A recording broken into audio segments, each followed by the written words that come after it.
Bonjour, bonsoir à toute ma famille afrodescendante. Je suis votre animatrice Laure et la présidente de l'association Gado. Je vous souhaite la bienvenue dans cet espace de valorisation de l'expérience noire française, Radio Gado, qui est le podcast de la génération afrodescendante organisée. Donc comme d'habitude, un big up à Radio Dobout, on est là. Le rendez-vous 100% de l'afrothérapie en partenariat avec Gado, parce que les partenariats c'est important, parce qu'on est de la famille, wink wink, à l'émission précédente. Et donc, big up aussi à toute l'équipe, comme d'habitude, qui est toujours là, à te donner la force. On a Khalidja, on a Malik, on a notre mentor Théo, et on n'oublie jamais Lucien. Et donc, tout de suite en parlant clairement, même l'équipe, on est de différentes générations, donc aujourd'hui ça tombe bien, parce que clairement, ça tourne un petit peu autour de ça. Et donc, je vais commencer avec un petit poème, un petit texte, quelques mots, quelques lignes en gros pour vous introduire l'émission d'aujourd'hui. Et donc elle commence comme ça. Donc on pénalise les prochaines générations.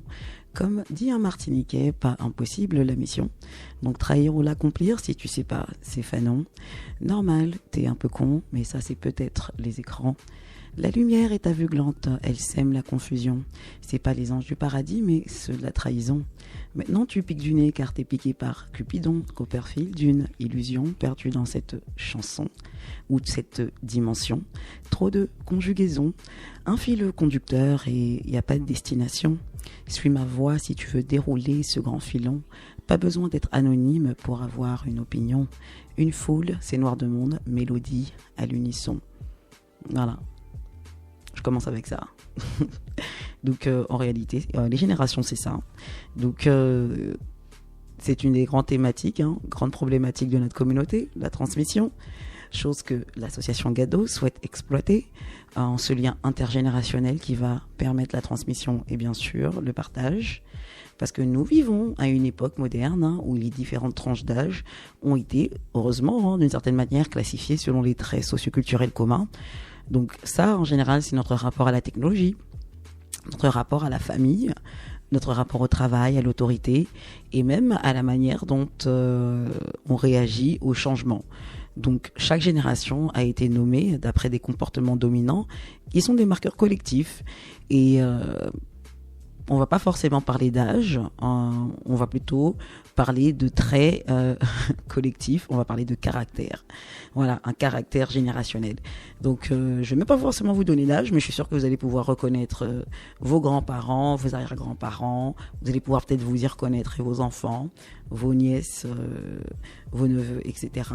Donc c'est intéressant de le mentionner parce que dans l'émission précédente, on a parlé de famille et l'importance d'eux, et parce que Gado passe par la voie du mentorat. Donc c'est forcément du mentorat intergénérationnel. J'en ai parlé dans le premier épisode de Gado que c'était un système un petit peu authentique, assez authentique, parce que chaque mentor serait également mentoré. Donc à l'exception de la personne plus âgée et de la personne de la plus jeune, tout le monde aurait deux rôles. Un rôle où on est mentoré par quelqu'un de plus âgé et un rôle où on devient mentor par quelqu'un de plus jeune. Et pour ça, il faut savoir à qui on a face. À qui on fait face, qui est-ce qu'il y a dans notre lignée, en gros, qui est-ce qui est devant nous, qui est-ce qui est derrière nous et où est-ce qu'on se trouve. Donc là, je vais vous donner quelques exemples. Je vais vous donner tous les exemples de génération qu'il y a aujourd'hui en réalité, et ce serait plutôt à vous de voir où est-ce que vous vous situez. Ça sert à rien que je vous donne les âges, parce que ça va guider votre pensée. Il vaut mieux écouter les traits de caractère et essayer de s'identifier à un. Donc le premier, ce serait l'une des générations les plus connues, qui est devenu aujourd'hui les protagonistes du papy boom. Ce sont les anciens hippies, les acteurs de grandes réformes sociales qui sont aujourd'hui consommateurs fidèles, donc fidèles à leur marque, qui eux aussi, donc du coup ont été marqués par la télévision, la publicité, et ils privilégient le face-à-face plutôt que le virtuel. Donc prochaine génération, ce sera traditionnelle, donc une génération traditionnelle, disciplinée, travailleuse, consommateur, conservateur, économe, souvent marquée par les tabous, la prudence et une certaine retenue sur la manière de parler, d'agir. Ils sont adeptes de la radio, du journal papier et du porte-à-porte. Donc là, c'est je viens à toi. On se rencontre pas au café, je viens à toi. Donc je vous laisse mettre les personnes que vous connaissez, ou vous-même, pour le coup. On peut parler d'une génération de transition. Là, je vous parle d'une prochaine génération. Hein. Donc, génération de transition marquée par un faible taux de natalité, individualiste, pragmatique, critique, à l'aise dans l'électronique. Hein. Par exemple, ils ont eu affaire au beeper. Ils ont pu être aussi là pour les premiers mails. Mais eux, ils préfèrent encore le contact direct. C'est une génération qui cherche les défis et rejette beaucoup les illusions. Elle est dure, cette génération. Elle a l'air dure et un but à personne. Qui est-ce? Ensuite, on va passer de ceux qui sont nés complètement dans les écrans, élevés par l'intelligence artificielle, futurs polygotes du digital. Ils sont ultra connectés, hyper informés, hein, curieux néanmoins. Leur influence est d'abord en ligne, mais leur conscience sociale commence à émerger avec force. De qui parle-t-on? Question pour un champion. Prochaine génération est entièrement numérique. Elle est connectée en permanence, en quête de diversité, d'inclusion, de gratification instantanée. Elle est engagée, influencée et influenceuse à travers les réseaux. Son rapport au monde est façonné par tendance et l'image, et c'est une génération d'exposition. Donc, qui s'expose beaucoup, intérieurement et extérieurement, on va dire. Et la dernière génération, on va dire qu'ils sont avant-gardistes, écologistes, socialement engagés. Ils sont nés avec Internet. C'est une génération qui est authentique, curieuse, créative, mais aussi parfois matérialiste. Elle est issue de structures familiales qui est diverses. Elle est ouverte à de nouveaux concepts de vie, de travail et bien sûr de nouveaux concepts de société. Donc c'est une génération qui a eu beaucoup de facilité à s'adapter. Je vous laisse deviner de qui ça parle. Donc, quand on parle de Gado et de mentor et de mentoré, c'est littéralement ce type de lignée où on va y retrouver différents profils. Et donc, assimiler jeunesse et sagesse, c'est fortifier les maillons de notre chaîne humaine, car la jeunesse n'est pas seulement une période de vie, c'est une force de transformation. Certains même peuvent parler d'une source d'espoir, d'autres appellent ça la fontaine de jouvence. Le but, c'est de rester jeune à jamais, de ne jamais vieillir. Elle représente l'avenir comme je vous ai dit dans l'épisode précédent, il me semble, d'un village, aussi petit qu'il soit, d'une tribu, d'une nation, d'un empire et ensuite d'une civilisation. Donc accompagner l'expérience humaine d'un jeune, c'est leur transmettre des valeurs durables sur lesquelles ils peuvent construire leurs propres principes. Et si leurs principes se transforment en courage, alors ils seront capables de confronter un système qui ne les valorise pas, par exemple, et de faire en sorte que nos combats deviennent pour eux des victoires. Les classes guerrières d'une communauté se trouvent souvent entre 16 et 40 ans. Elles représentent la classe protectrice, donc il est important de protéger les jeunes dès leur plus jeune âge en leur fournissant les bonnes ressources, les bons conseils et un bon environnement pour qu'ils deviennent de puissants agents de changement. Et pour guider, il faut connaître le terrain. La génération afrodescendante française est très bien placée pour guider les prochaines générations à naviguer le système français et s'épanouir, parce qu'on touche quasiment à tous les secteurs d'activité en France. On connaît le système scolaire français, le système social français et bien sûr les administrations françaises. On s'adapte face à un système de suprématie décoré bien sûr de racisme anti-noir, de négrophobie, et qui fait la promotion de beaucoup d'injustices. Voilà. Et c'est vraiment avec de la sagesse que nous allons pouvoir harmoniser nos vies, établir nos priorités et être en accord avec nous-mêmes et bien sûr avec les autres. La sagesse est l'une des plus grandes qualités que peut posséder un être humain. C'est la capacité de maintenir une ligne de distinction entre le bien et le mal, penser et effectuer des actions en utilisant ses propres expériences, sa perspicacité et son intelligence. Et on ne parle pas forcément d'intellect, même si l'intellect, ça aide. D'ailleurs, la sagesse ne peut être enseignée à personne, pas même à l'être le plus intelligent de la planète. C'est vraiment accroître son apprentissage, sa compréhension de son environnement et développer des qualités d'amour, d'humilité, de compassion, d'empathie et de justice. En gros, utiliser son savoir-faire et réfléchir avant d'agir. Donc la sagesse, c'est comprendre qu'on est apprenti toute une vie et les meilleurs apprentis sont les jeunes. Cette jeunesse est synonyme de rébellion, et remet en question la sagesse même et va même la solidifier à travers de l'expérience de vie. Donc la constante remise en question des jeunes, c'est ça qui va te rendre plus fort. Parce que mieux tu peux répondre à un jeune sans bégayer, avec beaucoup d'assurance.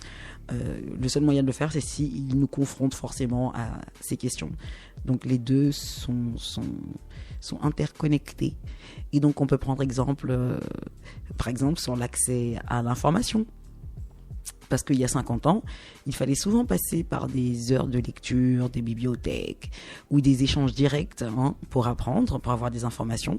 Aujourd'hui, en un simple clic, tu peux appuyer un argument avec une bonne recherche Google. Ce changement peut parfois mettre mal à l'aise des générations plus âgées ou voilà, qui eux, d'un côté, ils étaient forcés, ils étaient obligés d'aller faire beaucoup d'efforts pour prouver quelque chose. Ils voient que l'accès peut être plus facile pour acquérir certaines connaissances aujourd'hui. Maintenant, assimiler jeunesse et sagesse, c'est pas vraiment remettre en question l'intelligence du plus jeune. C'est guider dans la manière d'utiliser cette information, par exemple. Parce que l'information aujourd'hui, elle est tellement rapide qu'elle en est même instable et elle est dangereusement accessible. Et donc, d'un côté, s'il n'y a pas de sagesse, c'est comme si tu te retrouvais avec une arme, la misinformation, les fake news, etc. Donc, il ne s'agit pas d'exercer une autorité basée sur le rapport de force, quand tu es un mentor, mais c'est de faire preuve de pédagogie plutôt que d'égologie. L'ego, elle n'a rien à voir dedans. Une leçon donnée dans la domination se perd souvent. Par contre, une leçon qui est transmise dans le respect se retient. Ça renvoie à notre identité communautaire, à cette capacité collective à élever plutôt que rabaisser. C'est cette culture du lien qui forge la force morale. Et ça qui va donner naissance à des individus réfléchis, conscients, dédiés. Et non à des jeunes qui vont être impulsifs, écrasés sous le poids de plusieurs projections. Celles de leurs parents, celles de leur entourage, de leur école, de leurs profs, de la société. Donc, ils sont encore jeunes, il faut les protéger le plus possible. Car il y a cette idée de contrôle qu'on subit de la société dominante, un contrôle qu'on finit parfois par intérioriser jusqu'à le reproduire inconsciemment. Donc, c'est pas que sur le dos des jeunes. Quand on projette nos propres frustrations sur la jeunesse, notamment des mots de la communauté, c'est pas une forme d'éducation, c'est plutôt un miroir. Et ce qu'on leur reproche reflète souvent nos propres blessures ou nos propres lacunes aussi. La science actuelle suggère que certains traumatismes vécus par une génération peuvent souvent laisser des traces biologiques. C'est ce qu'on appelle de l'épigénétique dans les générations suivantes, notamment via des marques de méthylation, c'est ce qu'ils appellent, de la méthylation de l'ADN. Donc c'est un mécanisme important qui joue un rôle clé dans la régulation de l'expression des gènes. Et elle est influencée par le stress, la nourriture, les traumatismes, les facteurs environnementaux et même les émotions fortes ou prolongées. Ce qui est intéressant à retenir, c'est que c'est comme un interrupteur biologique qui contrôle si un gène va s'exprimer ou pas. Comme une réaction passive ou théâtrale face au stress, une gestion émotionnelle démesurée et même des risques médicaux et cognitifs. Et on peut en parler, il y a beaucoup d'exemples de traumatismes vécus et retransmis, même internalisés au point d'en devenir presque génétique. Des choses aussi superficielles que la correction, par exemple, quand on y pense, le martinet, la ceinture, corde téléphone, le plus connu, la sandale, ce sont des types de corrections directement liées à un traumatisme historique, intergénérationnel, alors qu'il y a plusieurs manières de discipliner un enfant sans glorifier l'aspect rigide de l'éducation. Pas besoin de nommer, mais je vais le faire quand même. L'art, le sport, le voyage, la découverte. Ce sont des manières d'encadrer un jeune avec ou sans difficulté particulière. C'est juste une manière de pédagogique d'encadrer un petit être humain. Et donc on inspire à travers le courage, la persévérance et la sagesse. Projeter n'est pas inspirer. Corriger, c'est pas humilier. Et guider, c'est transmettre, pas forcément dominer. Et donc je vais vous laisser là-dessus aujourd'hui pour compléter un petit peu à l'émission précédente. Et autant vous laisser sur un petit proverbe africain qui dit que la vieillesse est plus sage que la jeunesse, mais le matin est plus sage que le soir. Donc je vous invite comme d'habitude à aller suivre la plage héritage de Gado, donc héritage @héritage chiffre de Gado GADO sur YouTube également. Le but, c'est d'avoir même plein d'abonnés avant même qu'on puisse balancer la première vidéo. On peut espérer, on peut rêver, on peut manifester. Et donc, je vous retrouve la semaine prochaine ou la prochaine fois. Peu importe quand la vidéo tombe, on essaye de garder le rendez-vous bimensuel. Et puis voilà. Donc, je vous souhaite une très bonne journée, semaine, peu importe. Tout ça enrobé de mélanine. Voilà. À la prochaine. Au revoir.